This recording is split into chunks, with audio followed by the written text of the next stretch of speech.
Welcome back. David Beckham's back with a new Netflix documentary. In it, we learn that Beckham was supposedly a once-in-a-generation footballer. Posh and Becks are described by Gary Neville with a straight face as the Charles and Diana of sport. And, of course, there's lots of moaning about the press, the fans and his various managers. So is it all a load of old golden balls? We're here to decide is the man who brought Beckham to LA Galaxy, Alexi Lalas, and podcaster James Barr. Right, Alexi, hit me with it then, because I've always found these two a bunch of self-promoting whiners who basically exploit every situation for personal financial gain. Discuss. Yeah, I mean, I don't think that the documentary is going to change your opinion of them, but I think it kind of set out to humanize David and Victoria for that matter. And I think, in a sense, it does. I think it makes them a little bit more likable, whether you're seeing David putter around with his bees and his honey, or on barbecue, or his OCD when it comes to his clothes.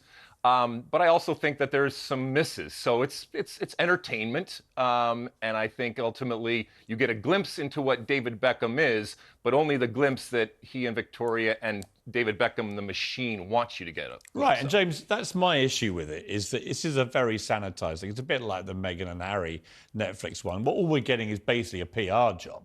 I mean, I love Meghan and Harry, and I think the documentary was pivotal. However, it was this absolutely horrific, but go on. This documentary is so boring. I mean, Rebecca Loos isn't even named. She's my second cousin, by the way. Incredible. Really? Yes, there's a bombshell for you. Wow. Yeah. Well, she's not named, so I imagine she feels this is quite disrespectful. She's one of the most interesting things about dragged back story. into it, yeah. Also, David Beckham really betrayed the LGBTQ+ community when he worked with Qatar. He last week said that it was actually a safe place for LGBT people, even though people are murdered for being gay there. So it does strike me as a bit shocking that he didn't sort of bring up how part of brand Beckham was built on. Well, he wasn't allyship. really challenged about anything substantive. I mean, it was interesting to hear them talk, and I mean, Beckham was a good footballer, but Alexi, I've always felt that he's overrated in the pantheon of great players. He's a good player, but he was never a great player.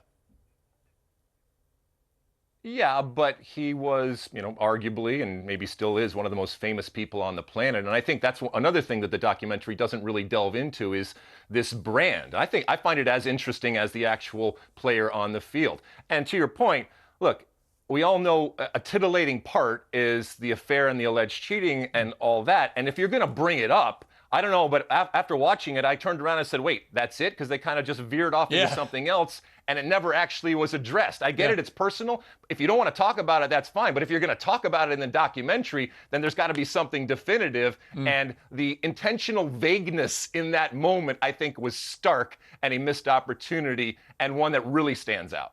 Well, what is Beckham's reputation in America now, would you say?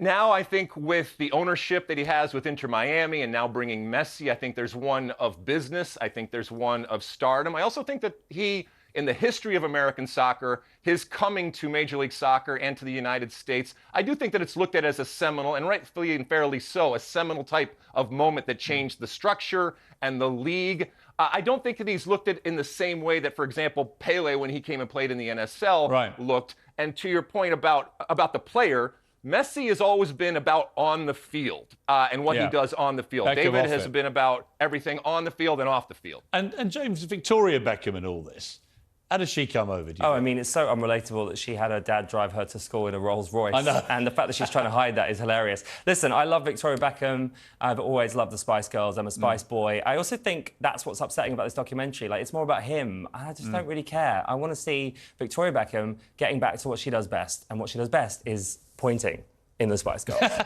So can we please get a reunion?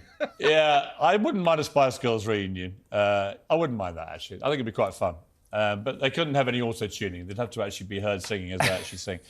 James, Alexi, good debate. Thank you both. I appreciate it. Ginger Spice, baby. Ginger Spice. That's it from me.